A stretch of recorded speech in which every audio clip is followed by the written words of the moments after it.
My son was in agony and needed my kidney. My daughter-in-law told me, "It's your duty. You're his mother." The doctor was already getting ready to operate on me, when suddenly my 9-year-old grandson came running into the room and yelled, "Grandma!" I'll tell the truth about why my dad really needs your kidney. The entire medical team froze. I'm glad you're here. If you're watching this video, hit the like button, subscribe to the channel, and tell me in the comments where you're listening to my story of revenge from. I want to know how far it has traveled. I'm lying on the cold steel of the operating table. The white light of the surgical lamp is blinding my eyes. It's so bright, I want to squeeze them shut with all my might. But I can't. My whole body is stiff. And it's not from the cold. It's from a suffocating feeling, as if fate itself is squeezing my neck. The steady beep-beep of the heart monitor is a constant rhythm, but each beat is like a hammer striking my head. I can hear every sound in the room with crystal clarity. The metallic clinking of instruments as the nurse arranges them, the rustle of paper as Dr. Evans reviews my file, and even the faint whispers from the other side of the glass, where my daughter-in-law, Rebecca, is with her parents. I try to lift my gaze toward the opaque glass. There's Rebecca, her arms crossed over her chest, with a gaze as sharp as a razor blade. She's whispering something to her parents, but her eyes never leave me. It's as if she's giving me an order. Sign it now. Do it. Don't hesitate. I've already signed the consent form to donate my kidney to my son Adam. That paper must be somewhere on the doctor's desk now, my shaky signature and unchangeable commitment. The nurse holds the syringe, and the anesthesia gleams under the light. I close my eyes. I try to take a deep breath, but my chest feels as heavy as lead. I think of Adam, my oldest son, whom I raised and sacrificed my whole life to protect. He's in the room next door, weak, waiting for my kidney to survive. I tell myself this is the right thing to do. As a mother, I have to do it. But why do I feel this emptiness in my soul, this nameless anxiety? Suddenly, a thunderous noise startles me. The operating room door bursts open, and a gust of cold air rushes in, making the instrument tray on the table shake and clink. The entire room seems to hold its breath. I open my eyes, trying to lift my head, even though the straps are holding me tight. My 9-year-old grandson, Mario, rushes in like a small whirlwind. His sneakers are covered in mud, his school uniform is wrinkled, and his little chest is heaving as he gasps for air. Behind him, a terrified nurse is chasing him, shouting, "Child, you can't come in here! My God, stop!" But Mario doesn't stop. He runs straight toward me, his big round eyes filled with fear, but also with determination. "Grandma," he says in a trembling voice, so clear it squeezes my heart. "I have to tell everyone why my dad really needs your kidney." The whole room falls silent. The beep-beep of the heart monitor now sounds louder, as if it wants to tear the space apart. A doctor nearby drops a pair of surgical forceps. The sound of metal hitting the marble floor is deafening, a sharp break in the tension. I look at Mario, my little grandson, whom I still carry in my arms and read stories to every night. There he is, gripping an old cell phone, his face pale but his eyes bright. What does he know? Why is he saying this? My heart is racing, as if it wants to jump out of my chest. I want to scream to ask him right there, but my throat is so dry I can't utter a word. Dr. Evans, the head surgeon, frowns. He raises a hand, signaling for the entire team to stop. His voice is deep but sharp. "Whatever you have to say it now." I see his gaze pass over me and land on Mario, as if he too is caught in this strange moment on the other side of the glass.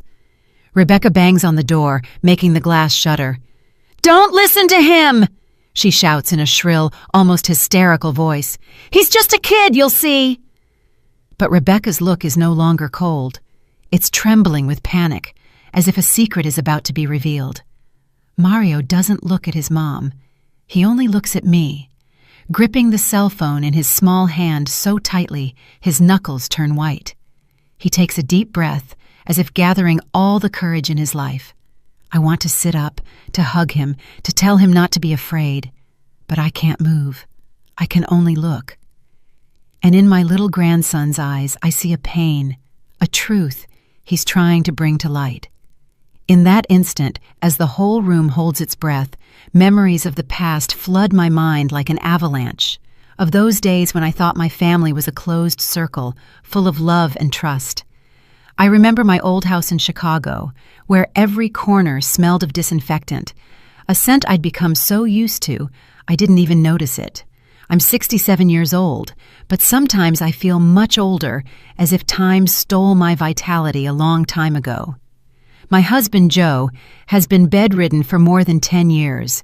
He sits in his old wheelchair, its wheels squeaking every time I push him into the backyard for some air. He hardly ever talks. Only every now and then does he let out a sigh, his gaze lost in nothingness. Once, I took his hand and asked him, "Joe, are you tired of this life?" He just blinked without responding. I don't know if he understood me or if I was just talking to myself. That house was my whole world, the place where I raised my 2 sons, Adam and Brandon. I did everything to get them ahead. I woke up at dawn to go to the market to sell produce. In the afternoons, I'd sit and sew clothes for the neighbors, and sometimes I'd stay up until midnight to mend torn shirts and deliver them on time. My hands became rough and calloused, my nails always with dirt from digging around in the market, but I never complained. I just wanted Adam and Brandon to have a better life, not to suffer like I did. Adam, my oldest son, was my pride. He was strong, tall, he worked in construction and always came home with a loud laugh. But in recent years, he started to get weak. At first, it was just tiredness. Then, little by little, I saw him pale with sunken eyes. And once, I felt a horrible terror when he told me he was urinating blood. I hugged him and asked, "Adam, what's wrong, son? Tell me." He just shook his head and smiled weakly. "Don't worry, Mom. It's probably just from all the hard work." Rebecca, my daughter-in-law, came into our lives like a strange wind. She was beautiful.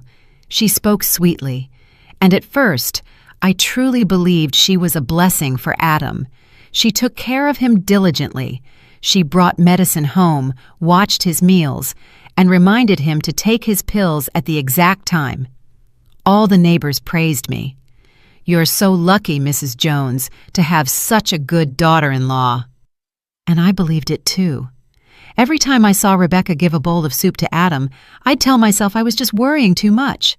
But sometimes I'd catch her cold, calculating gaze, as if she were hiding something. Once I saw her in the backyard, whispering on the phone late at night, in a low but hurried voice. "Don't worry, everything is going according to the plan." I asked her, "Rebecca, who are you calling so late?" She was startled and laughed nervously. "Just a friend, Mom. Go back to sleep." Brandon, my younger son, was different. He's 26 years old. He lives a few blocks from my house and works as a plumber and electrician. Brandon doesn't talk much, but every time he came to visit, he'd always bring something to eat, sometimes some oranges, other times some bread that was still warm. He'd sit next to me, fixing the ceiling fan that squeaked or changing a light bulb in the kitchen. Once he looked at me and said in his deep voice, "Mom, don't work yourself to death like this. I don't want to see you exhausted." I just smiled and waved my hand. "I can still handle it, Brandon. You worry about your brother. He needs you more." But Brandon just shook his head, his gaze full of concern.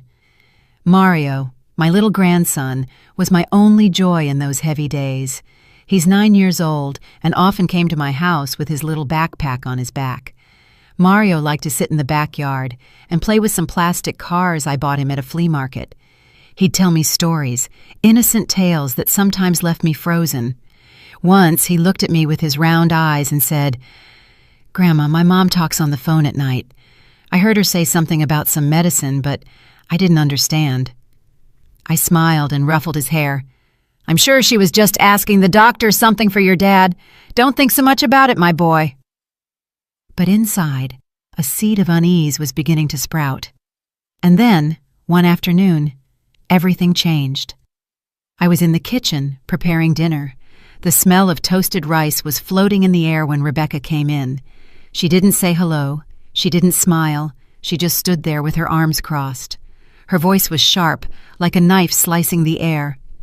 Mom, the doctor says only your kidney is compatible. It's your responsibility. You have to save him. I froze. The spoon in my hand dropped into the pan with a dull clang. I looked at her, trying to find a bit of warmth in her eyes, but I only saw a cold determination, almost a demand. Rebecca, I know, I'll do everything for Adam, I whispered, but my throat felt dry. She nodded as if she had achieved her goal and turned around. Not even 10 minutes passed when Rebecca's parents showed up. They walked into my house as if it were their own. They sat down at the dining room table and said in unison, "That's right. A mother's duty is something you can't run from. This whole family now depends on you." I stood there, still with the spoon in my hand, feeling cornered. Adam, who at that moment was propped up in a chair, so skinny I almost didn't recognize him, took my hand. His hand was freezing. "Mom," he whispered, "I trust you'll save me." I looked into his eyes, those eyes that, as a child, shone with so much life and now only reflected exhaustion and pleading. I nodded without being able to say anything, suddenly feeling like the small room had become suffocating. The smell of medicinal herbs from Joe's pot in the corner made me feel like I couldn't breathe. That night, I took Joe his bowl of soup, just like every day. The squeaking of his wheelchair on the concrete floor was a constant reminder that I was carrying this whole family on my shoulders. I put the bowl in front of him. I looked at him, but he just sighed without saying anything. I wanted to tell him, to ask him if I was doing the right thing, but he was just there, as motionless as a shadow. I went out to the backyard, where Mario was playing with his car. He looked up with his bright eyes, but they were full of doubt. "Grandma," he said, "what if someone gets sick because another person is giving them medicine?" I stopped dead in my tracks. My heart skipped a beat. "Why do you ask that, my boy?" I said, trying to stay calm. But Mario just lowered his head and kept pushing his car without answering. What I didn't know was that at that moment I was on the edge of an abyss, and only a few more steps would make me fall. The days that followed that afternoon when Rebecca came to my house and left me no choice, my life felt crushed by an invisible pressure, heavier than the suffocating summer heat of Chicago. I kept getting up early, going to the market to sell my vegetables and oranges, sitting under the dim light to sew clothes. But my soul was no longer at peace. Every step I took, every stitch I made, carried with it a question. Am I doing the right thing? Do I really have to sacrifice myself like this? But then Adam's pleading gaze, Rebecca's sharp words, and her parents' questioning looks clung to me without giving me a single moment to breathe. The next morning, when the sun was just peeking out, Rebecca was already at my door. I had just finished preparing tea. The scent of spearmint was just beginning to fill the house when she walked in, without knocking, without saying hello. "Mom," she said in a voice as firm as a nail, "the doctor says there isn't much time left. If you keep hesitating, he could be in danger." She put a stack of medical papers on the dining room table, white pages filled with numbers and signatures I didn't quite understand. She pointed to each line as if she were teaching a child. "It says clearly here that you are the only compatible one. No one else can save him." I stood there holding the teapot. The hot water was burning my fingers, but I didn't feel the pain. I only heard the sound of the broom scraping the concrete as I started to sweep the house, a way to escape Rebecca's gaze. "I heard you," I said in a barely audible voice. "I'll do everything for Adam." But inside, a heavy rock was weighing me down, making me want to scream, to run away. I kept sweeping. The sound of the broom was like a sad rhythm, trying to drown out Rebecca's words. But she didn't stop. She just stood there, watching me as if she expected me to agree once more to confirm I wouldn't dare refuse. When she left, I sat in a chair and covered my face with my hands. I thought of Adam, of the days when he was little and would run after me at the market, clinging to my skirt and laughing out loud. "Mom, when I grow up, I'm going to build you a beautiful house." Now he lay there, skinny, pale, a shadow of what he once was. I wondered if I could let him go without doing anything, but every time I thought about donating my kidney, I was filled with fear. A fear not of the surgery, but of the feeling that I was being pushed towards something bigger, darker, that I couldn't see clearly. That night, Rebecca's parents came over. They brought a basket of fruit, some mangoes and some oranges, but they just left it on the table as a mere formality and sat in the two main chairs in the living room as if they owned the house. Her father, Mr. Collins, coughed a couple of times and said in a raspy voice, "In my day, parents would sacrifice everything for their children. My grandmother sold all her land to save her son. Now it's your turn. You have to do the same." Rebecca's mother, Mrs. Peterson, nodded, with a gaze as sharp as a knife. "If you refuse, this family's honor will be in the dirt. What will the neighbors say? They'll say you don't love your son, that you don't deserve to be a mother." I was sitting there, clutching the edge of the table, feeling cornered in a dark corner. I wanted to say something, to ask them why all the burden was on me, but I couldn't open my mouth. I just lowered my head and nodded slightly like an automaton. Dinner that night was as heavy as a funeral. Rebecca, with a fake charm, put a piece of chicken on my plate, but her voice was cold. "Mom, save your strength for the surgery." I looked at the chicken on my plate, but I couldn't swallow. Adam was sitting in front of me, his face gaunt and his eyes sunken. He tried to smile weakly. "Mom, I know you'll save me, just like all the times you saved me when I was a kid." His words were like a stab to my heart. I remembered the days when he had a high fever and I'd stay up all night wiping him down with wet cloths, or the times he fell off his bike and I'd run to bandage his wounds. I was always there. I was always the mother willing to do anything. But this time, why did I feel so afraid? Brandon was sitting in a corner of the table, silent as a shadow. He didn't eat. He just stirred the spoon in his bowl of soup, never taking his eyes off Rebecca. I saw his look filled with suspicion, as if he was trying to see through my daughter-in-law's mask. I wanted to ask him, but I didn't dare. The air in the room was thick. The only sound was the clinking of spoons against plates, like hammers on my conscience. After dinner, Rebecca got up and personally took Adam's plate to the kitchen to wash it, not letting anyone else touch it. She did it quickly, but I noticed her checking the plate very carefully, as if she was afraid someone would see something inside. That night I couldn't sleep. Lying in my old bed, I listened to the tick-tock of the clock on the wall. Every second, a reminder that Adam's time was running out. I got up and walked down the hall to get a glass of water. Then I heard whispers from Adam and Rebecca's room. I stopped, standing in the dark, holding my breath. Rebecca's voice was low but clear. "Yes. After the transplant, we'll have all the data. Don't worry, she won't dare refuse." I stood there, my heart pounding. My hands were trembling so much I had to lean on the wall so I wouldn't fall. Data! What were they talking about? I wanted to knock on the door, confront her, but right at that moment Rebecca opened it. She was startled to see me, and then smiled falsely. "Still up, Mom? I was just calling to ask about his medicine." I nodded and turned away, but I felt as if thorns had been plunged into my heart. Rebecca's smile, her voice, everything was false, like a mask hiding something terrible. In the days that followed the tense conversation with Rebecca and her parents, I felt like I was living in a foggy dream where everything familiar was becoming strange and terrifying.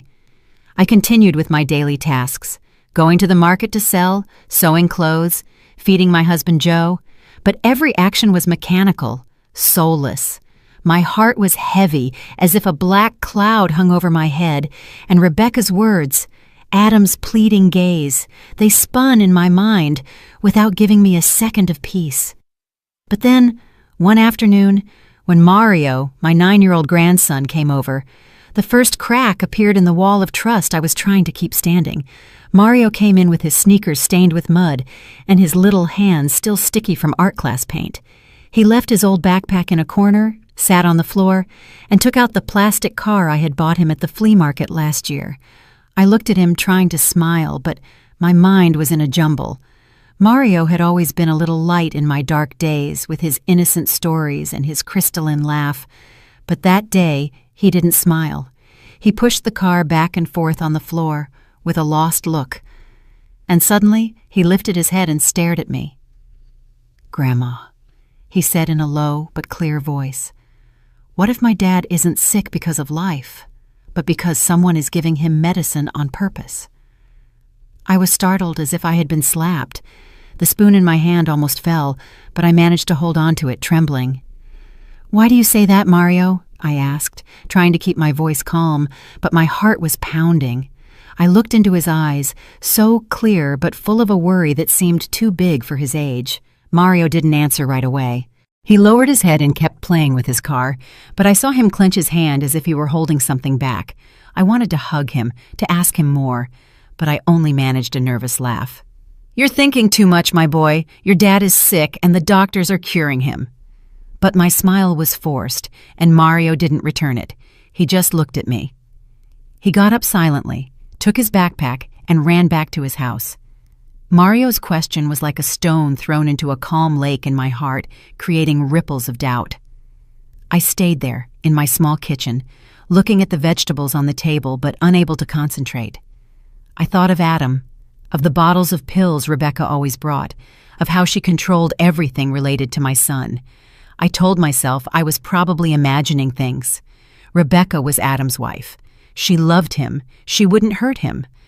But deep in my heart, I knew something wasn't right. That afternoon, Brandon came with his toolbox, saying he was going to fix the kitchen light that had been flickering the night before. I watched him climb the ladder, twist and tighten things, and the light from the new bulb lit up the whole kitchen. But then, as he came down with the old light bulb in his hand, Brandon looked at me with an unusual seriousness. "Mom," he said in a low voice, almost a whisper, "my sister-in-law is acting very strange. I saw some unlabeled pill bottles in my brother's medicine cabinet, and she hides them very well." I was startled, and the plate I was washing in the sink fell, splashing water on my blouse.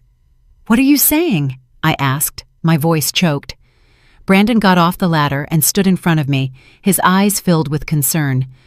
"Mom, I'm afraid what's wrong with my brother isn't a normal illness. I'm afraid someone—" He didn't finish the sentence, but his look said it all. I stood there, my hands wet, feeling as if the floor was sinking beneath my feet. I wanted to scream, to tell Brandon he was overthinking things, that Rebecca couldn't do something so terrible. But I couldn't speak. I just kept looking at Brandon, and in my head, Mario's question echoed again. What if my dad is sick because someone is giving him medicine? I tried to discard that idea, but it clung to me like a shadow I couldn't escape. The next afternoon, I took Soup to Adam at the hospital. The white room and the pungent smell of disinfectant made me feel like I couldn't breathe. Adam was lying down, skinny, with IVs in both arms, but he still tried to smile when he saw me. "Mom, you're here already," he said in a weak voice.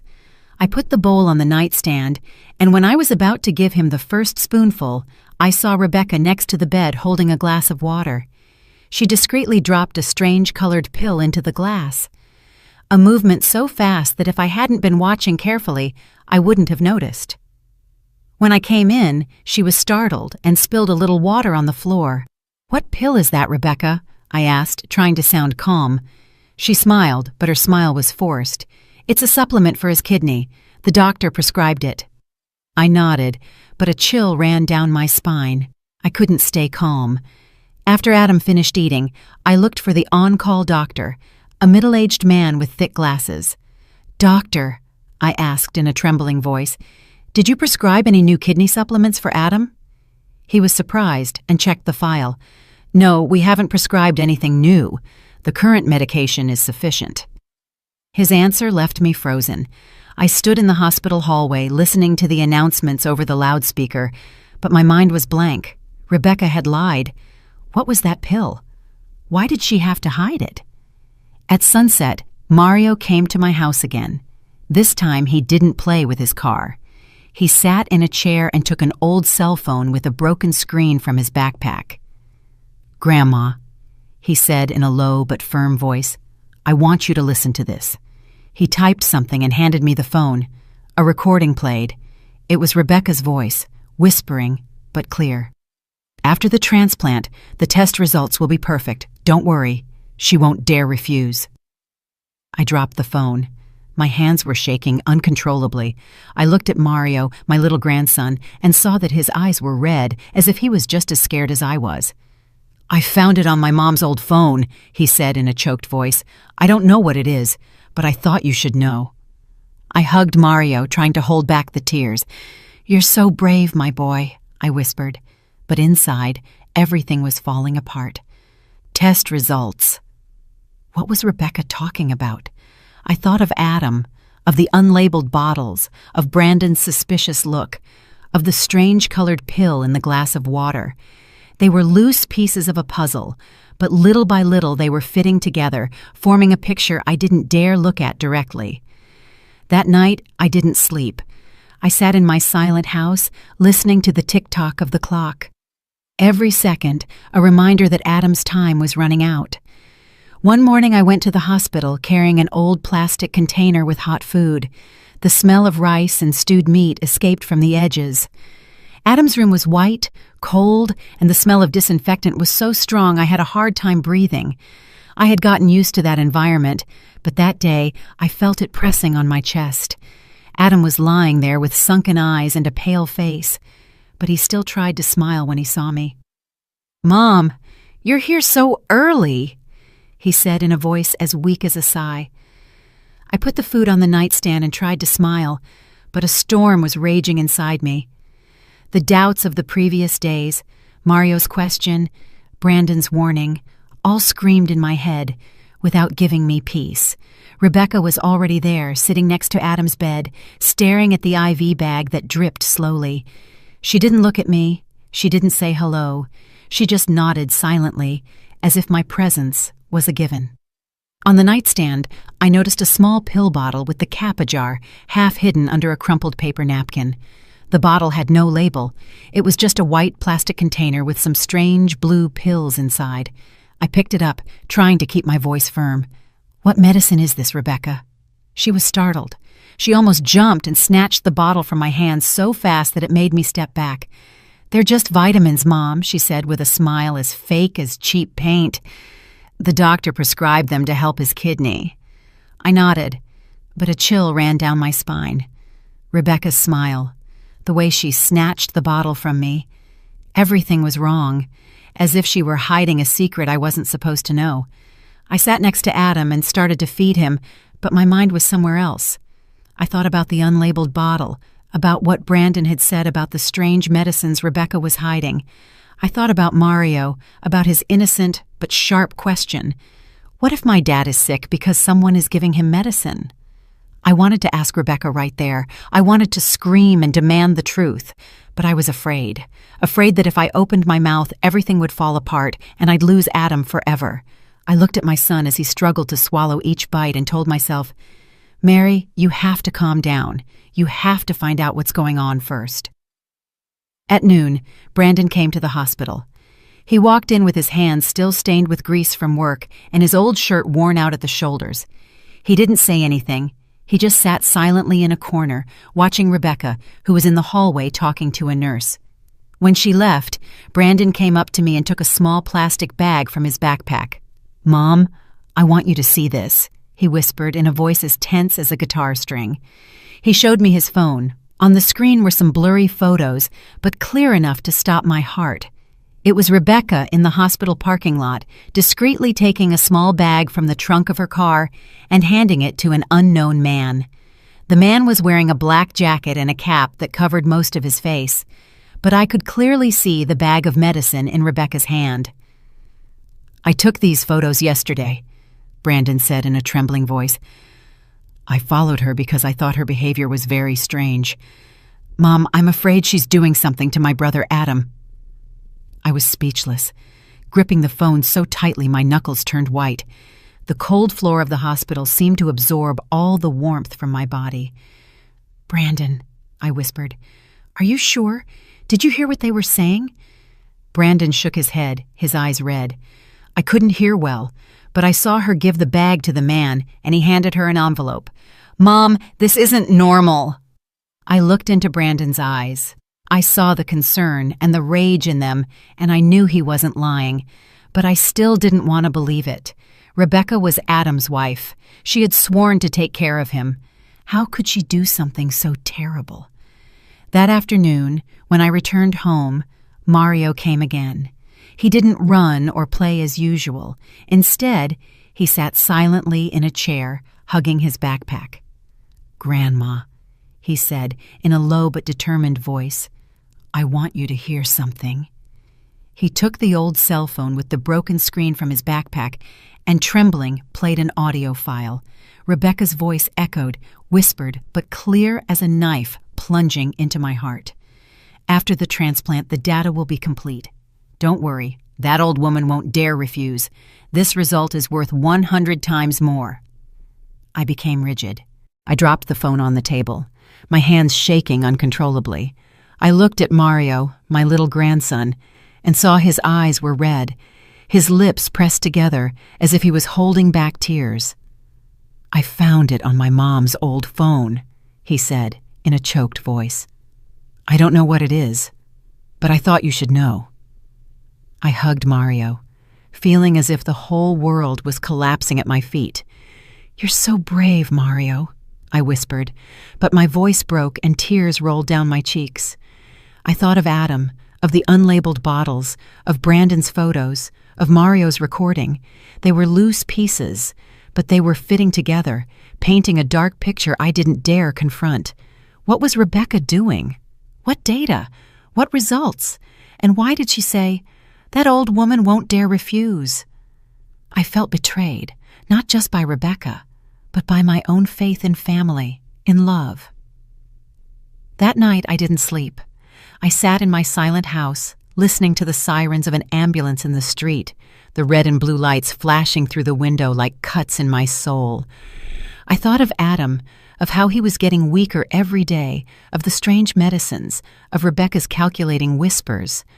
I thought of Brandon, of the suspicion and worry in his eyes, and of Mario, the 9-year-old who had bravely brought me the truth. I held my head, feeling like my brain was going to explode. I wanted to run to the hospital, confront Rebecca, scream and demand an explanation, but I was afraid that the truth was even more horrible than I imagined, afraid I wouldn't have the strength to bear it. I got up, went out to the backyard, and looked at the pale moonlight. I thought of Joe, my silent husband, who could only sit and watch everything. I wanted to tell him, to ask him what I should do, but I knew he wouldn't answer me. I was alone with the pieces of a truth that were slowly revealing themselves. The next morning, I woke up with the feeling that the whole world was weighing on my chest. The birds chirping in the backyard, a sound that normally brought me calm, now felt like knives stabbing my mind. I knew today was the day the hospital would make the final decision about Adam's kidney transplant. The clues Mario and Brandon had given me, the recording, the photos, the unlabeled bottle, they kept spinning in my head, but I didn't dare face them. I was afraid that if I dug deeper, I would find a truth I couldn't bear. I just wanted to save Adam, to see my son healthy again, even if the price was a part of my body. But deep down, I knew things weren't that simple. The hospital scheduled me for noon. I entered a small meeting room where Dr. Evans was already waiting for me. He spread the lab results on the table, white sheets filled with numbers and graphs I didn't understand. "Mrs. Jones," he said in a grave but firm voice, "we have reviewed everything thoroughly. You are the most compatible person to donate your kidney to Adam. If we don't proceed soon, his life will be in danger." I sat there clutching the edge of my blouse, my head buzzing as if I had a swarm of bees inside. "I understand," I whispered, but my voice was so low I doubted if he had heard me. Dr. Evans looked at me, and his expression softened. "Do you need more time to think about it?" he asked. I shook my head, not because I had already decided, but because I felt I had no other way out. Rebecca, her parents, and even Adam, they were all counting on me, and I couldn't let my son die. Through the glass of the door, I saw Rebecca standing there with her arms crossed. Her gaze, as sharp as ever, gave a nod to her mother, Mrs. Peterson, as if she were sure I wouldn't dare refuse. That gesture gave me a chill, as if they were playing a game of chess and I was just a pawn. I wanted to get up, to yell that I knew about the bottle, about the recording, but I couldn't.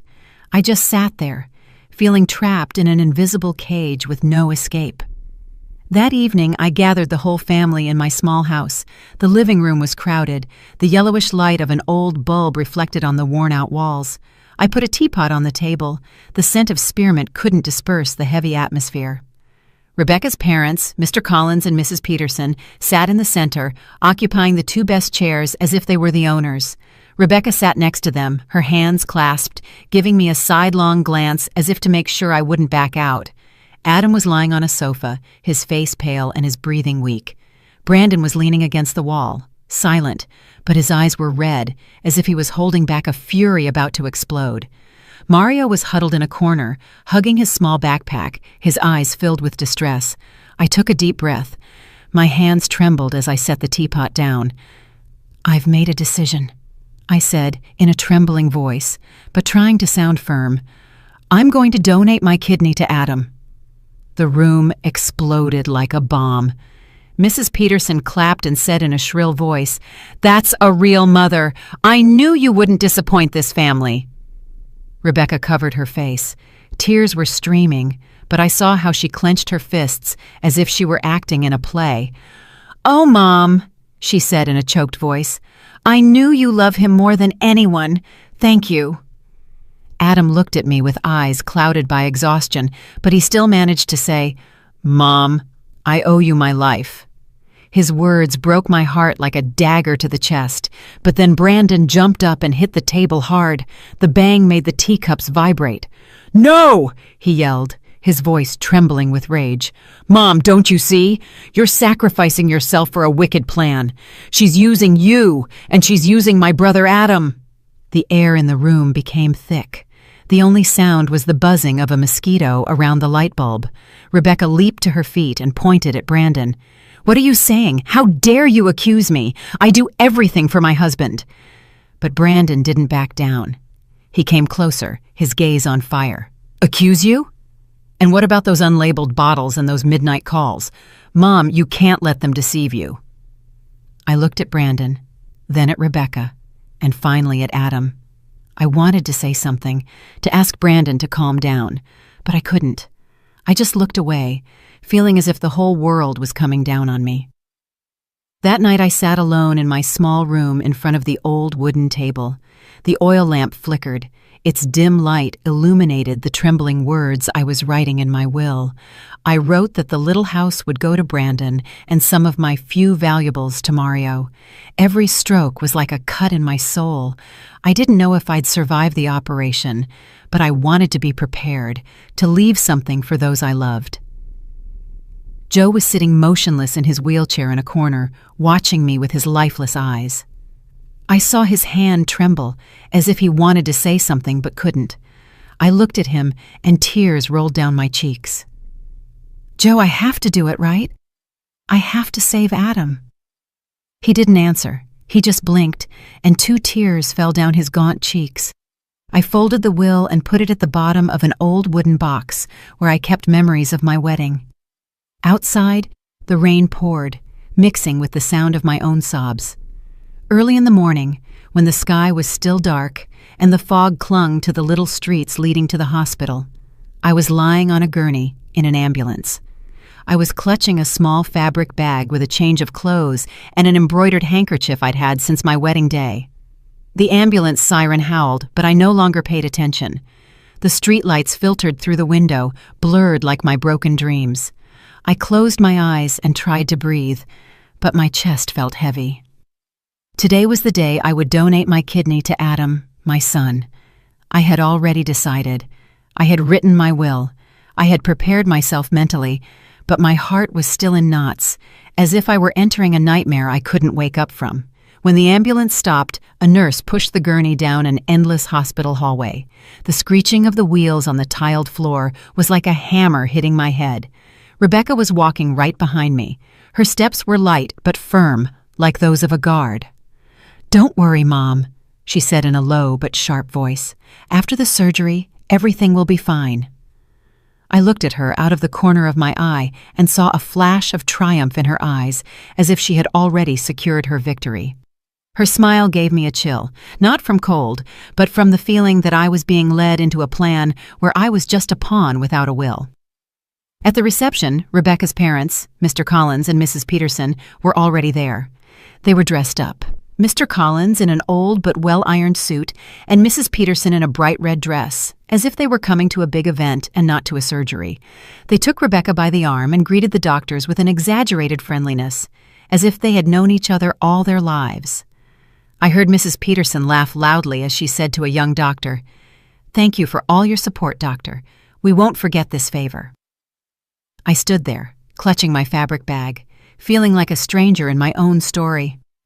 Adam had already been taken to a waiting room. They allowed me to see him before I went into the operating room. The small room was cold, and his skinny arms were full of IVs.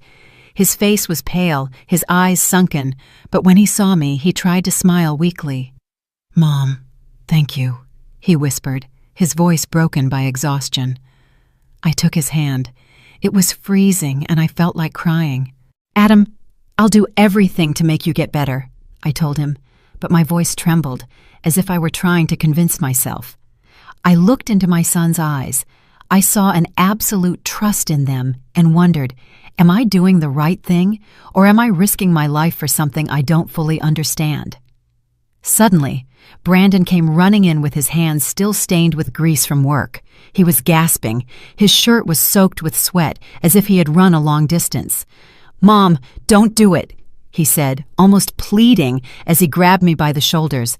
"I beg you, don't donate the kidney. Something isn't right." I looked at Brandon. I saw his red eyes filled with rage and concern. I wanted to tell him that I had already decided, that I couldn't let Adam die. But the words wouldn't come out. I just put my hand on his, squeezed it gently, and let the nurse take me away. Brandon was left there, powerless, shouting behind me, "Mom, listen to me!" But I didn't turn around. I didn't dare turn around because I was afraid that if I looked into Brandon's eyes, I would fall apart. The hospital hallway was long and cold. The smell of disinfectant was so strong it made me nauseous. An impersonal voice sounded over the loudspeakers. "Operating room number 3, prepare for kidney transplant." They took me to a changing room where a nurse put a cap and a mask on me. The cold blue gown they put on me was a reminder that I was about to lose a part of my body. I looked at myself in the mirror. I saw my gaunt face, my eyes surrounded by dark circles. I asked myself, "Mary, what are you doing? Are you sure this is the right thing to do?" But then the image of Adam in the hospital bed appeared in my mind, and I gritted my teeth and went on. As I walked down the hallway, I saw Rebecca and Mrs. Peterson standing by a glass window, talking to an unknown man. He was wearing a black jacket and a cap that covered his face, identical to the man in the photo Brandon had shown me. I saw Rebecca hand him an envelope, and he quickly put it in his jacket pocket. My heart started to beat hard. A cold sweat ran down the back of my neck. What were they doing? What was in that envelope?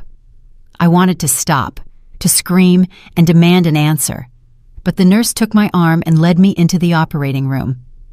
Inside the operating room, the white light shone directly into my eyes, so bright I had to squint. Dr. Evans was there, his face serious but calm. "Everything is ready, Mrs. Jones," he said in a grave voice. "Just relax." I nodded, but my body was stiff.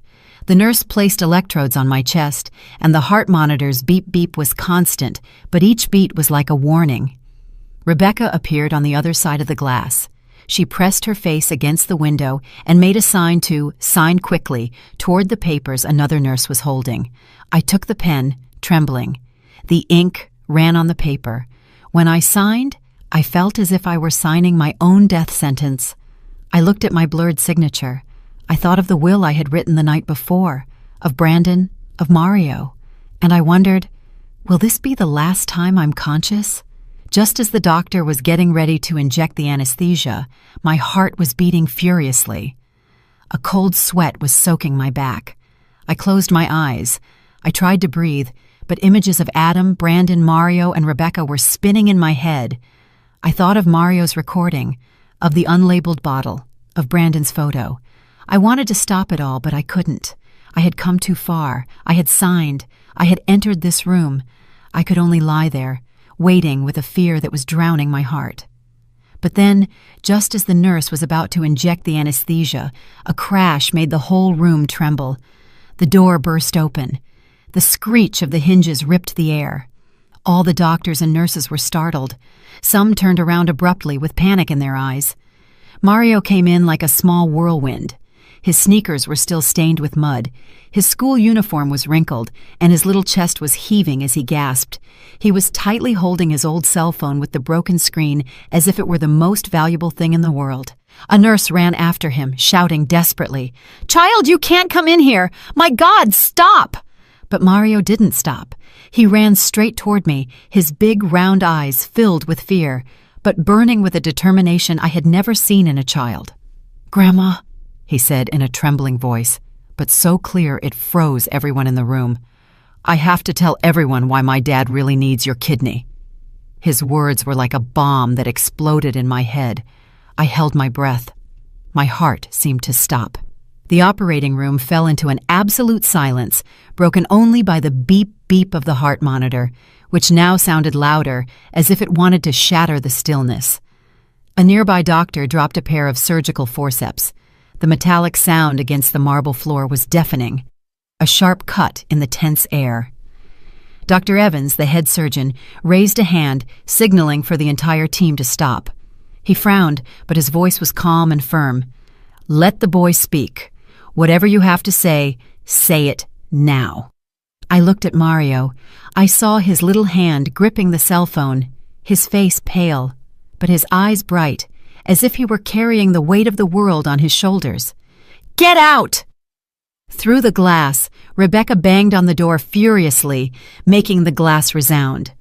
"Don't listen to him!" she shouted in a shrill, almost hysterical voice. "He's just a kid, you'll see!" But Rebecca's gaze was no longer icy cold. It was trembling with panic, as if the secret she had tried so hard to hide was about to come to light. Mario didn't look at his mom. He came up to me, and with trembling hands, he pressed play on the cell phone. A recording played. It was Rebecca's voice, whispered but clear as a knife plunging into my heart. "After the transplant, the test results will be perfect. Don't worry, that old woman won't dare refuse." The entire room seemed to explode in silence. I felt my blood turn to ice, the air get stuck in my throat. Dr. Evans turned abruptly to look at me, his eyes wide with amazement. "Stop!" he ordered in a voice as sharp as a scalpel. "Stop all preparations right now." A nurse quickly withdrew the syringe. The others stood motionless, not daring to move. Rebecca, on the other side of the glass, let out a scream and hit the door. "It's not true! She made it all up! This child is being manipulated!" But her voice broke, as if even she didn't believe her own words. I looked at Mario and saw him burst into tears, but he was still clinging to the cell phone as if it were the last piece of evidence to save me. "I have a video too," he said, his voice choked. "It's when my mom and grandparents are talking about selling medicines." He played a video, and the image appeared on the small screen.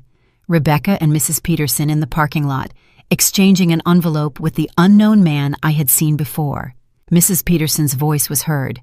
"After this operation, we'll have enough data to sell the medicine abroad. This money will change everything."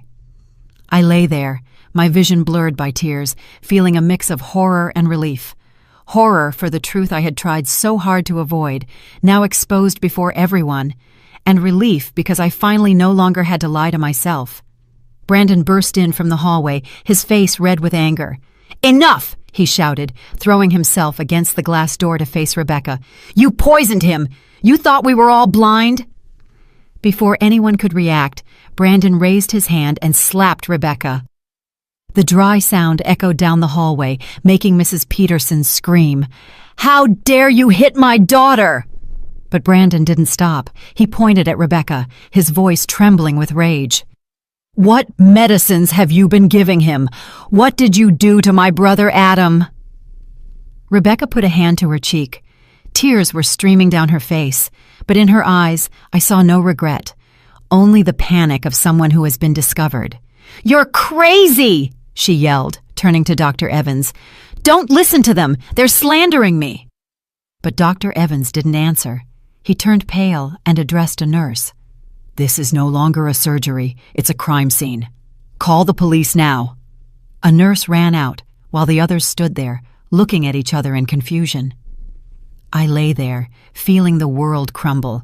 Tears were rolling down my cheeks, but I didn't wipe them away. I looked at Mario, my little grandson, who had bravely burst into the operating room to save me. I looked at Brandon, my younger son, who had tried to protect me at all costs. And I thought of Adam, my son, who lay in the room next door, not knowing that the wife he trusted had betrayed him. I stayed there, letting the tears flow, letting the truth seep into every fiber of my being. In that moment, I understood that everything had changed.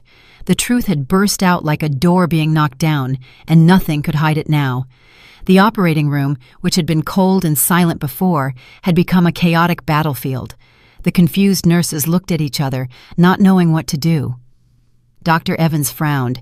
His sharp gaze scanned each person as if he were trying to maintain order in the middle of the storm. I lay there, my vision blurred by tears, but unable to take my eyes off the scene. The truth Mario had just revealed was like a fire, burning away all the trust I had left.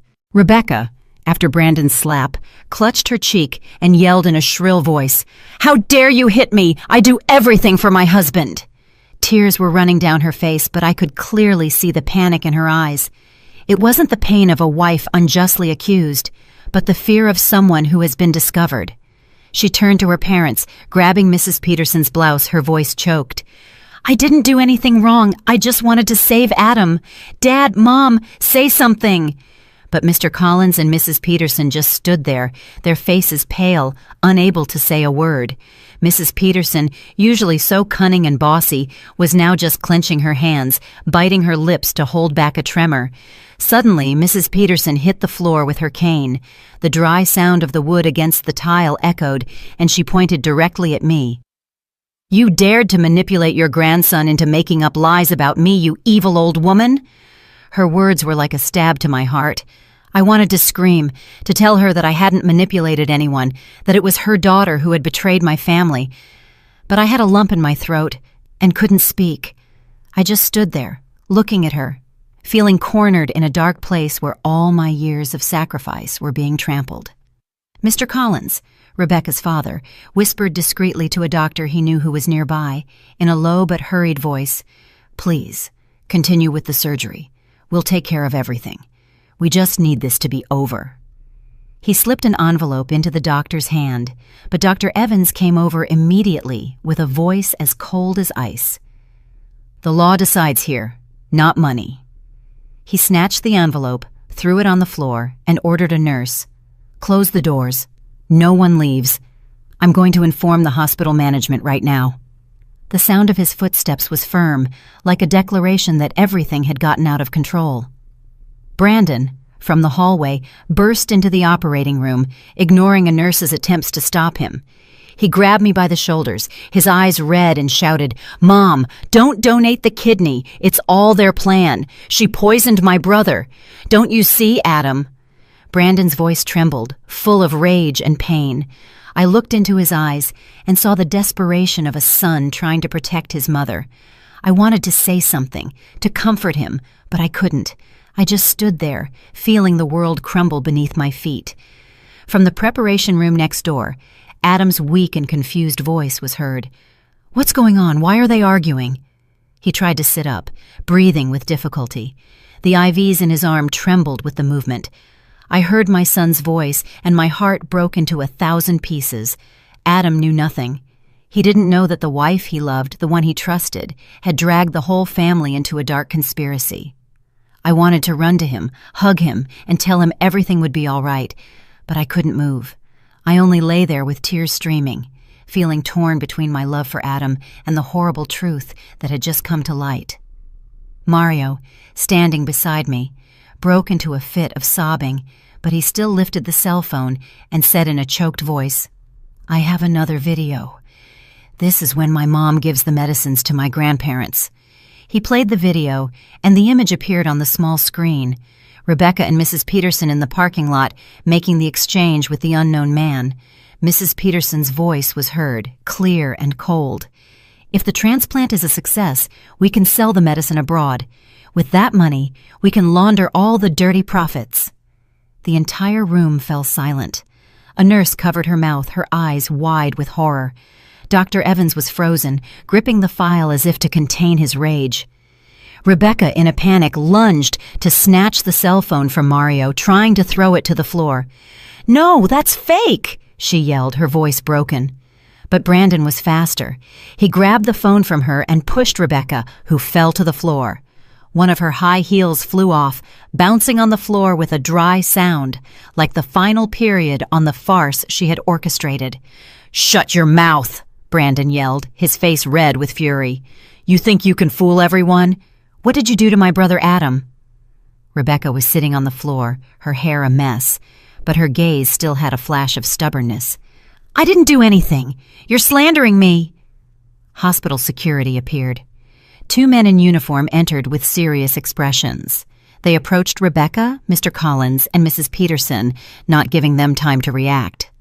Mrs. Peterson was still cursing with the cane trembling in her hand. "Traitor! You destroyed this family!" She pointed at me, but her voice broke as if even she knew everything was over. Rebecca was held firmly. She writhed. "Let me go. I didn't do anything wrong." But her gaze now only reflected the desperation of someone cornered. I lay there, motionless, my body cold, but my eyes wide open, watching the truth unfold before me. When the operating room door closed behind the police, the screams of Rebecca and her parents still echoed in the hospital hallway. But for me, they faded into the air like a nightmare that dissipates. Rebecca kept screaming in a broken voice, "I was contributing to science! Nobody understands me!" But no one answered her. Mr. Collins and Mrs. Peterson, who once sat with such arrogance in my living room, now walked with their heads bowed, escorted in silence. I lay on the operating table, still trembling, but it was no longer from fear. A strange feeling of relief flooded me, as if I had been freed from a cage I didn't know I was in. Dr. Evans came over. His face was serious, but his gaze had softened. "Mrs. Jones," he said in a grave voice, "we have canceled the surgery. We will transfer Adam to an alternative treatment, dialysis combined with new medications. You risked your health preparing for this, but you have saved his life and your dignity." I looked at him. Tears were rolling down my cheeks, but I didn't wipe them away. "Thank you, doctor," I whispered, in a weak but sincere voice. I didn't know if I had really saved my dignity, but I knew that for the first time in months, I felt like I was breathing, truly breathing. Brandon ran to me and helped me sit up. He took my hand tightly. His gaze was firm but full of pain. "You still have me, Mom," he said in a choked voice. "I'm going to protect you. From now on, I promise." I squeezed his hand, feeling the warmth of his rough, grease-stained skin. I looked into Brandon's eyes and saw the strength of a son willing to carry the whole world to protect his mother. "You're my pride, son," I whispered, and the tears fell again. Brandon didn't say anything. He just hugged me tightly, and in that hug, I found some comfort in the middle of the ruins of my family. Adam was transferred to a recovery room. When I entered, he was lying down, his face pale and the IVs still in his arms. He looked at me with red eyes and asked in a weak voice, "Mom, is it true that everything my wife did was to harm me?" His question was like a stab to my heart. I went over, sat on the bed beside him, and hugged him. My tears fell, wetting his hospital gown. "Oh, Adam, my son," I said in a choked voice. "I don't know where all this started, but I promise I won't let anyone hurt you anymore." Adam lowered his head. Tears rolled down his skinny cheeks. "Mom, I was wrong," he whispered. "I didn't protect you, and I let you suffer too much." I hugged him tighter, feeling that in the world it was just the two of us, clinging to each other in the middle of the storm that had just passed. In the following days, the newspapers started covering the news. "Drug trafficking ring busted at local hospital," the headlines screamed. They wrote about a group of doctors and pharmacists involved, in which Rebecca, Mr. Collins, and Mrs. Peterson were key players. They had been testing illegal drugs on patients like Adam, using the kidney transplant as a smokescreen to collect data for an international organization. Reading those words filled me with horror and pain. I thought of Rebecca, of the times she served me food, of her sweet words that I now knew were false. I thought of Adam, of the months he suffered without knowing that his own wife was putting him in danger. Adam began his dialysis and medication treatment. His health improved slowly, but steadily. One afternoon he took my hand, lowered his head, and said in a choked voice, "Mom, I was blind. I trusted Rebecca and almost let you lose everything." I stroked his head like I used to when he was a child and told him, "Son, what's important is that you're still here. That's all I need."